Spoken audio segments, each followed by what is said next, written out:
Women Taking the Lead, episode 73. You always want to dream and look ahead and have your head in the clouds and look forward and go for what your goals are. But you also want to keep your feet on the ground and make sure that you're grounded and that you're still in touch with who you are. Hello, my name is Jody Flynn and welcome to Women Taking the Lead, where we are all about creating blasts of inspiration to help you overcome self-doubt so you can lead with confidence, integrity, and a sense of humor. Head over to womentakingthelead.com to get the solutions to your top 5 leadership challenges. Now, your future awaits, so let's get started. Hello, everyone, and thank you for joining us today. I'm here with Angie Fisher, who founded and created Coaching Success Systems in 2011 as a way to provide busy business owners with the full range of resources they need to accomplish their goals. What began as a part-time position became a full-time, thriving business by 2012, providing copywriting, graphic design, administrative and marketing assistance, and more to several successful coaching entrepreneurs. As a mother of 3 children and an entrepreneur, Angie understands the importance of providing solutions that will help you reduce stress, grow your personal wealth, decrease overwhelm, stabilize your business during hectic times, and find more free time to do what you enjoy. Angie, that's just a little intro for everyone. So tell us more about you and your own personal beginnings. Thank you, Jody, for having me today. Coaching Success Systems was founded by accident. It was what I thought was a hard time and a difficult time in my life. Although I was pregnant and it was supposed to be a happy time, I had a tough pregnancy and ended up being a huge opportunity, and it changed my direction and my journey in life.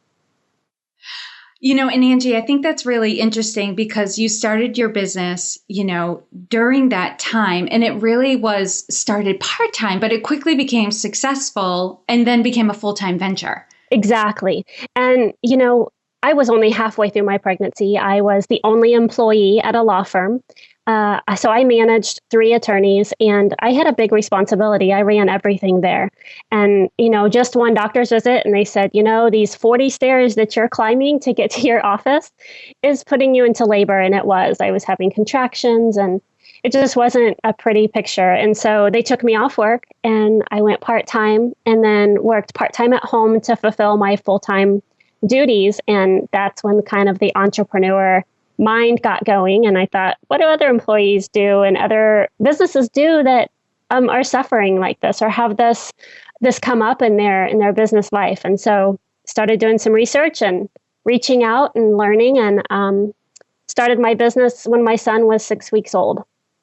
Wow. I love those happy accidents. Like this wasn't meant to happen, but because of these circumstances, it caused you to realize you could work from home and you could do, you could assist other business owners from home and you didn't have to be the employee of one company. Exactly. Yeah.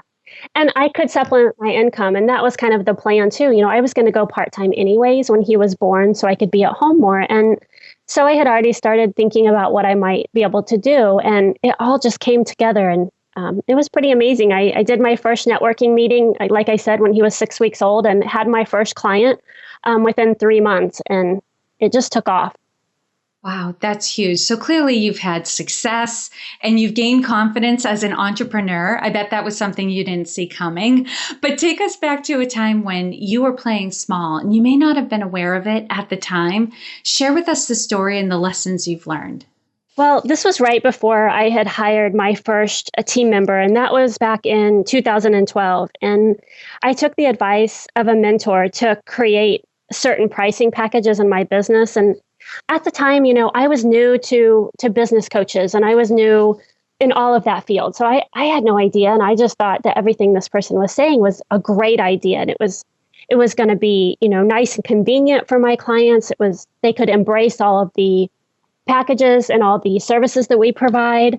But it ended up being a disaster. The packages were they were so economical that I was working for pennies and I needed to add a team member in itself because I was so busy, but I was working long hours and it was really contradicting my plan. I wanted to have more time with my family and I, wanted to supplement my income, and neither one of those were happening. And so I had to step back. I had to get rid of that mentor and coach.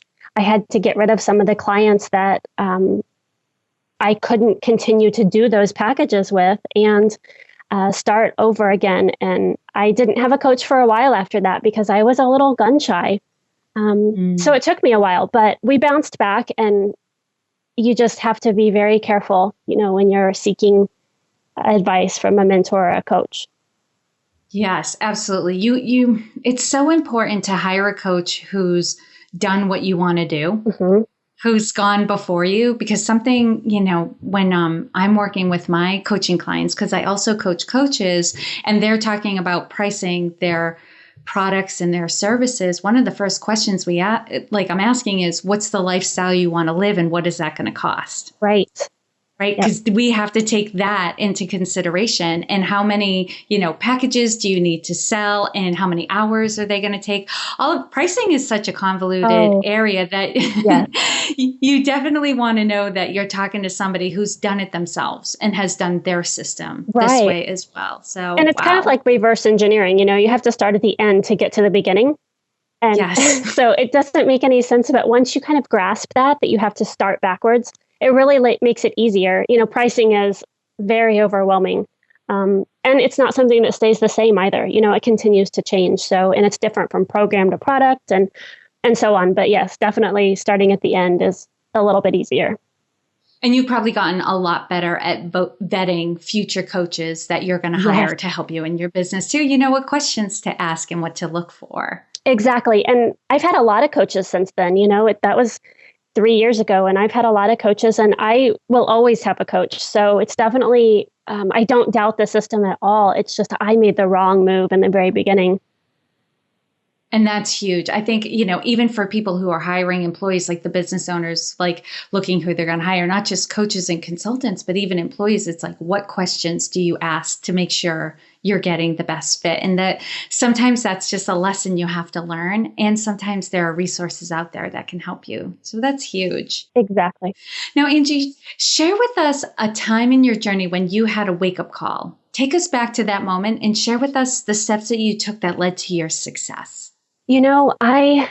There was a time when after I had left my job, I was able to leave my job and actually got into a situation where my business was growing while I was still at my job. And my goal for myself was meet financially what you're making at your job, and then you can transition out of the business. And so I did that. And then 6 months later, I found myself in the same situation of I was working long hours, I was working weekends, again, contradicting my why and why I had started. And so I had to make a choice, whether it was you either need to stop having new clients and slow the business down, or you're going to have to learn more. Or I really had a lot of kind of head trash going on in my mind of how am I going to handle this? This growth is happening and I don't know what to do. And so I was actually at a networking meeting and was talking to a real estate agent and a body shop owner, which you wouldn't think would be good, have good advice for a virtual assistant firm. But I was completely wrong. I was telling them my situation and I'm going to have to learn this stuff to meet this demand. And how am I going to clone myself? And what am I going to do? And they just looked at me with blank faces and said, why would you learn more and become an expert in all of the areas that you could provide service in? Why don't you build a team? And I had never, ever, I thought it was just a one-man show. I had never thought to do that. And so that's when the whole team concept came into my mind. And I had self-doubt about myself. I thought I can't handle this. I can't, serve all these clients. And so that's when I hired my first team member and realized that it wasn't all about me and it wasn't just me, blazing through the path alone. It was building my team and serving more clients. And you seem to transition through that phase pretty easily, unless you don't have to get into it unless there's a lot more to the story, because a lot of times, when I'm coaching small business owners, when they're coming to me and talking about how busy they are and how crazy it is. And, and I'm like, oh, you're in that happy place where it feels painful, but you're ready to expand and grow. You can either, delegate or contract or hire an employee. And Angie, I can't even tell you how many people don't. I know. Like they stay in that uncomfortable place of being too busy all the time. And it crushes a lot of dreams and visions because sometimes it's hard to think outside the box of, oh, I didn't even think about delegating. And it sounds like a silly thing to not think about, but just like I didn't think about a team until someone opened that door, just cracked it a little bit for me. And I just went shoving through it like, oh my gosh, this is perfect. This is exactly this is what I should be doing. And so I completely understand. They kind of sit in that same seat, stuck. And while they're watching their business and they're like, this is not what I envisioned at all. This is terrible. Right. Right. And you know what? My question for you actually is a great segue to the next question about your leadership style. Because a lot of people, they hesitate because they know it means they're going to have to now supervise or manage somebody else. Like they're not just responsible for their own work and production, but now they have to keep their eye on somebody else. So how would you describe your leadership style? I really lead by example. And, since my early days in management, I've made it important and that I not forget where I started and to not treat others as if they were less than I am or that, they were any different than I am, even though I play a role of higher management. For me, leading by example means respect and communication and taking responsibility and having accountability. In everything that I do, not just my business life, but my personal life, and reflecting, be the mirror that I expect them to be. I'm the person that sets the standard and the morale at Coaching Success Systems. And I can't forget that. I'm ultimately the person that sets the tone for my team and the level of comfort that my clients feel when they're working with us. So that's a big thing to have on your shoulders, but I'm good at it. And you learn by trial and error. You learn by, you have a team member or you have a client that it's tough with them. And then you think, gosh, what did I do or what did I not do that set them up to be in that situation? And that's the important part as well, is kind of looking to see what you could have done differently than to make the situation better in the end. And what I'm hearing then in that too, Angie, is a sense of we're all in this together. Yes. It's dependent on all of us. And I loved when you were sharing the words, respect and communication, because you don't even have to think hard about those things, because when your attitude is we're all in it together, you're going to communicate well with the other people. You're going to respect them. They're your team member. They're your partner. They're not, you're not thinking about them just as a paycheck employee. Exactly. And, it's not to forget that my business and many other businesses would never be where they are if you didn't have those team members and that support. And I make it a goal of mine to really let my team know how much I appreciate them. We get on calls every month and we talk, and they aren't business calls. They are, how are you doing? What are you doing? What'd you do last month? How is your family? It's all personal information because I want to get to know them as people, not as just members that give work back to me that I ask them to complete. Yeah, that's huge. And Angie, what is one thing you're working on right now that you're really excited about that you want to share with us? Well, it kind of goes back to what we were talking to in the beginning. I am working with a new coach, and that's always exciting in itself, to get started on new stuff and see a different point of view. And so we've really been aggressive in making big changes, and we rebranded a couple of months ago, and that's an undertaking in itself. So we have a lot of new changes coming through for new clients. Just some programs rolling out in 2016, and I'll be really excited to share the new programs and products that we have coming about delegation and processes and systems and how to really make your business flow better and be more streamlined. Those are some big buzzwords out there right now, systems and processes, and how huge they are. I oftentimes have people comment about how, they'll say like, oh, you seem to be everywhere and you're doing so much. And how do you find the time? And a lot of it is systems and processes. I can do more. I have more bandwidth. Oh, yeah. Because everything flows. Mm-hmm. And I know what I need to do for everything. And there's a things done in order and it all gets done all at once. Yeah. It's huge. So that's good work that you're doing. I couldn't agree more. That's how I run a team of 15, because it's all streamlined in communication and processes and systems. Yeah. There aren't many places in my business where I wonder what's going on with that. Right. Because I know it's all right there and I know where to find it and it's easy to access and it's getting done. I love that. All right, Angie, now I'm going to do a quick leadership roundup. So tell us, what is one practice that helps to make you a better leader? Having open communication and meetings with my team. I have an account manager and then I have a team. And so kind of as I mentioned before, keeping that communication going. And then also our project management system that we use. So there's multiple levels of communication that are happening. And I just take all things back to communication and making sure that you have a good flow of communication with the support team that you have in place and anyone, in your business. It really all comes back to having good communication. Now, you've mentioned a couple of things that help you with communication, and one of them was the monthly call, the personal call, and the other was a project management system. Is there anything else in your business that, in particular, that helps you keep that high level of communication going with your team? Well, I think the project management system is huge just because it's so robust. It has all kinds of different ways to communicate it within that. And so that's a good way that I keep communication wide open and in different ways. I just can't say enough about having, again, the project management and ties in with systems and ties in with communication. So they all flow together. Awesome. And what is one book that you would recommend to a woman to help her develop her leadership? It's actually by my coach, and it's Decide, the Ultimate Success Trigger. And I wouldn't say it's not only for women, but it's about leadership. And specifically, it's about getting, over self-doubt and about just deciding and moving forward and taking action, making decisions so that you're efficient and effective. And I also like that you don't have to read it from front to back. So it's a book that you could jump in, look and see what chapter applies to you at that time, read that chapter, and then you can move on. So I really like that aspect as well. And who's your coach? Jim Palmer. I'll have to check out her book. Awesome. Yeah. And Angie, what advice would you give your younger self? To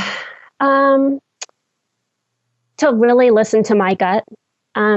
Intuition to me is huge, and it can really drive you in the right direction, or it can keep you from moving forward. So you have to really pay attention to why you're feeling the way that you're feeling. Is it because you have fear and your gut's saying, no, that's kind of risky?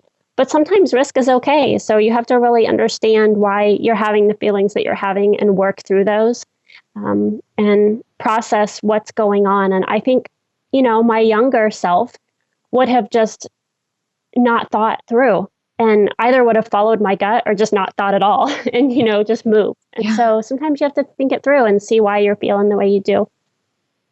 And I'm really starting to work with my clients now as it comes up in conversation about being present in your body. Yes. It sounds really woo-woo. And I know some of my business clients would be like, what?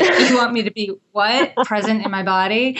But you I know you get it because it's really by your response. But it's knowing like how your body signals to you that you're fearful because you should run, or the feeling that you're fearful just because this is new and kind of exciting. Yeah. Right. And if you can identify the different ways that because there is a difference between how that feels, but most of us were unaware because it all just kind of gets meshed together. Right. It all kind of feels the same and we can't tease it out, but you have to take time to pay attention. And I like how you said it, and process. Yeah. Like take some time to process what's going on so that the next time this sensation comes back, you'll be able to recognize it for what it is. And that can help you make those quicker decisions. Right. You can react with some knowledge and intention behind it instead of reacting just to react and make a decision. You have some knowledge and base there. Perfect. All right, Angie, share with us a success quote or a mantra and why it has meaning for you. It's a long quote, but I really like it because it's just jam-packed with good stuff. It's walk with the dreamers, the believers, the courageous, the cheerful, the planners, the doers, the successful people with their heads in the clouds and their feet on the ground. Let their spirit ignite a fire within you to leave this world better than when you found it. by Wilfred Peterson. And I love it. I actually wrote a blog post about this quote because, it speaks to me on so many levels. It speaks to me as a business owner. It speaks to me as a person in society, as a mom, because you always want to dream and look ahead and have your head in the clouds and look forward and go for what your goals are. But you also want to keep your feet on the ground and make sure that you're grounded and that you're still in touch with who you are. And of course, I think everybody wants to leave a good legacy. And it's important that you think about now, what am I doing now and in my life what kind of legacy am I going to leave? And am I happy with that? And is it something that I should change and, do different? Or how can I be a better person? Having that balance of both. Really enjoy that. All right, Angie, lastly, what is the best way for this community to connect with you? We have our website is coachingsuccesssystems.com, and on there is our social media links too. And we'd love to connect there as well. I also have a free gift for your audience with no opt-in required. It's a list of 20 tips and features to look for when you're looking for a project management system, because it gets so overwhelming looking at all those programs. So that's coachingsuccesssystems.com/women taking the lead. All right. And for those listening, you can find all the links and resources shared in this episode at womentakingthelead.com, or you can use the short link, which is womentl.com. And Angie, thank you so much for taking the time to inspire and enlighten us. We are all better for having met you. Thank you very much, Jody. Thank you for joining me on Women Taking the Lead. Were you inspired to take some action today, but maybe don't know where to start? Or maybe you have so many great ideas you can't decide where to focus your attention. Don't let stress or overwhelm stop you from having the career, the business, or the life you want to live. Head over to womentakingthelead.com/coaching or use the short link womentl.com/coaching to sign up for a consultation with me. And to strengthen you on your leadership journey, I'd like to send you off with a quote from Marianne Williamson, so here goes. Our deepest fear is not that we are inadequate. Our deepest fear is that we are powerful beyond measure. It is our light, not our darkness, that most frightens us. We ask ourselves, who am I to be brilliant, gorgeous, talented, fabulous? Actually, who are you not to be? You are a child of God. Your playing small does not serve the world. There is nothing enlightened about shrinking so that other people won't feel insecure around you. We are all meant to shine as children do. We were born to make manifest the glory of God that is within us. It's not just in some of us, it's in everyone. And as we let our own light shine, we unconsciously give other people permission to do the same. As we are liberated from our own fear, our presence automatically liberates others. Again, thank you for joining me, and here's to your success.